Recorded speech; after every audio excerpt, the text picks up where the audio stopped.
Hello, my name is Aisha Payne. I'll be doing a presentation on human and dog bond and the welfare concerns and proposing some solutions.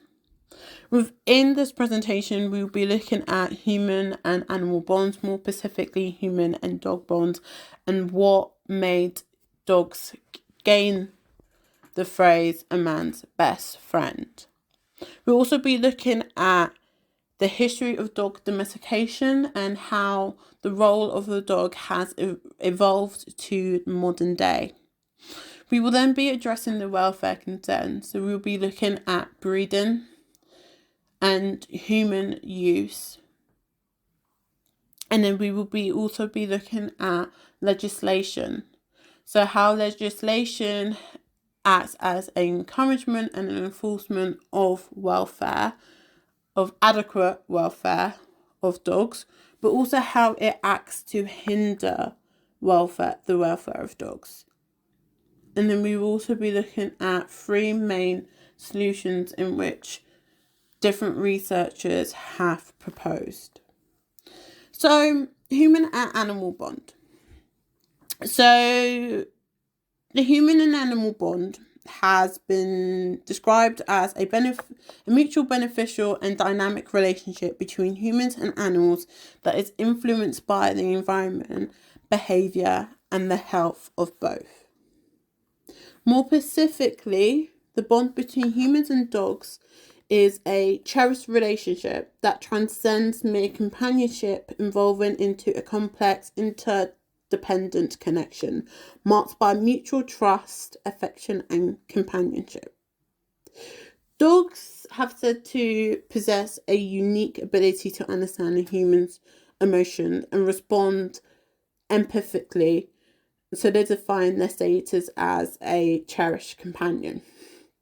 Studies by Hillingdon demonstrate physiological benefits of humans who have a canine companion.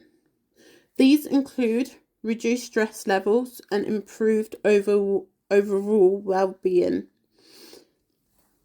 Through a dog's unwavering loyalty and devotion, they have carved an irreplaceable role in human society, serving as confidants, protectors, and steadfast friends throughout history.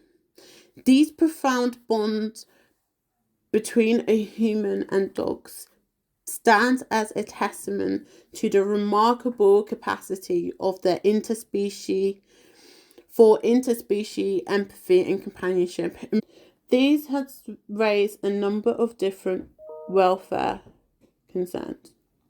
The human use of dogs has been subjected to ethical scrutiny, particularly from the abolitionist viewpoint, which posites that the exploitation of humans is inherently immoral and the view of animals as mere property is ethically unacceptable.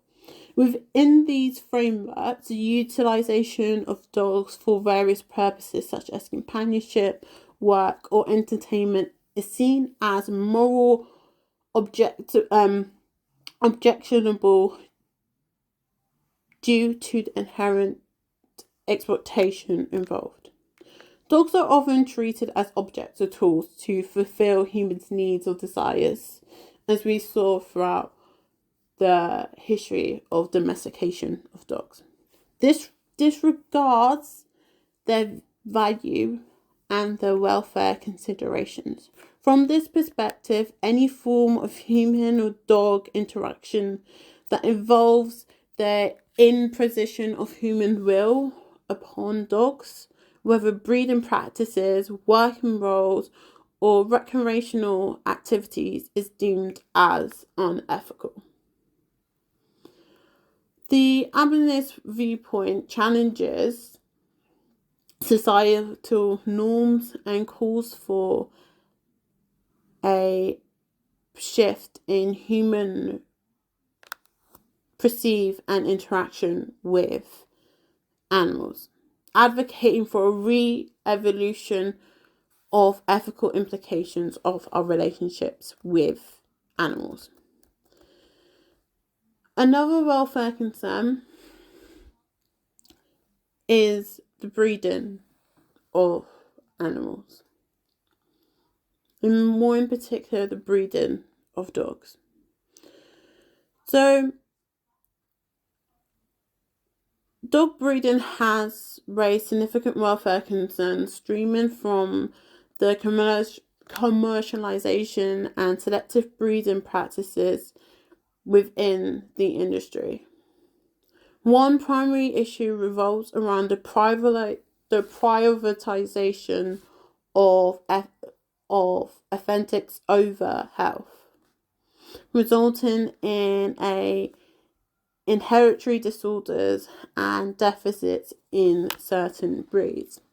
Selective breeding for exaggerated physical traits, such as short-nosed features in breeds such as bulldogs and pugs. This often leads to respiratory problems and heat intolerance, compromising the overall well-being of affected dogs. Moreover, the demand for designer dogs or crossbreeds has fulfilled an unregulated breeding practice, contributing to the proliferation of puppy mills and backyard breeders, where welfare standards are often disregarded. These facilities prioritize profit margins over health and well-being of breeding dogs and their offspring, subjecting them to overcrowding and unsanitary conditions, inadequate veterinary care, and limited socialization opportunities. The use of cesarean sections to facilitate breeding in certain breeds with narrow pelvic structures further underscores the extent of welfare compromise associated with extreme breeding practices. Additionally, the commercialization of breeding has led to the commodification of dogs. The notion of dogs as mere commodities rather than sentient beings deserving of ethical consideration. The emphasis on profit-driven breeding goals often neglects the long-term welfare implication for both breeding dogs and their offspring, starting a cycle of suffering and exploitation within the industry. Furthermore, the overpopulation of dogs exacerbates welfare concerns, as overcrowding shelters struggle to accommodate the influx of unwanted and abandoned animals, leading to euthanasia in some countries as a means of population control. In 2022, the RSPCA reported a 25% increase in overcrowded shelters and the abandonment of dogs. This is linked to an increase reported by the PDSA in dog ownership over the past 2 years.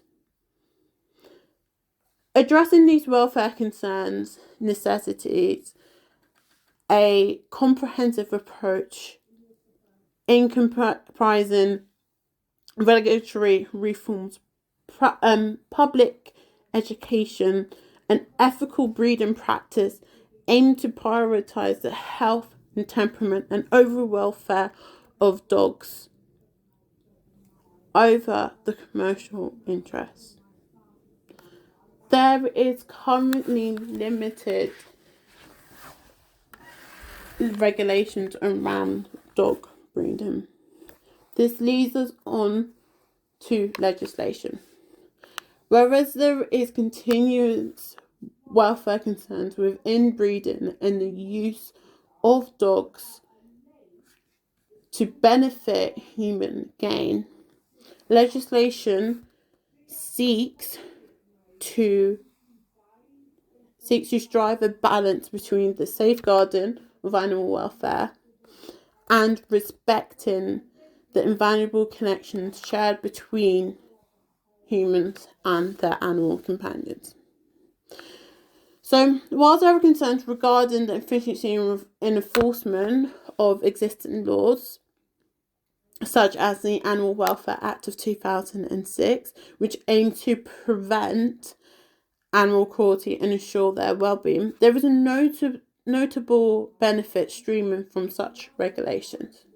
One significant benefit is the promotion of responsible pet ownership through requirements for proper care, housing, and socialization of animals. Additionally, the legislative framework provides avenues for addressing issues such as animal abuse, neglect, and exploitation, thereby enhancing the protection of vulnerable animals. However, challenges in effectively addressing emerging welfare concerns, including the rise of puppy farming, illegal breeding practices, and welfare implications of selective breeding for exaggerated physical traits. Thus, whilst the UK legislation endeavours to uphold the bond between human and animals, there is continual refinement in and stringent enforcement to ensure the welfare and well-being of all sentient beings. One legislation that has been highly contradictory to the term man's best friend is the Dangerous Dog Act of 1991, as it contradicts the principle of animal welfare enshrined into the Animal Welfare Act of 2006 and the societal claim to love animals. So, whilst aiming to address the concerns related to public safety and the threat posed by certain dog breeds, the Dangerous Dog Act has a significant implication for the welfare of these animals. Breed-specific legislation, which is a cornerstone of the Dangerous Dog Act, targets breeds deemed as dangerous based on arbitrary characteristics rather than individuals' behaviour and temperament, resulting in discrimination against specific breeds such as a savage bull terriers and pit bulls. This approach not only overlooks the role of responsible ownership and socialization in shaping a dog's behaviour, but also misconceptions within breeding related aggression, ultimately leading to an unjust euthanasia of countless dogs.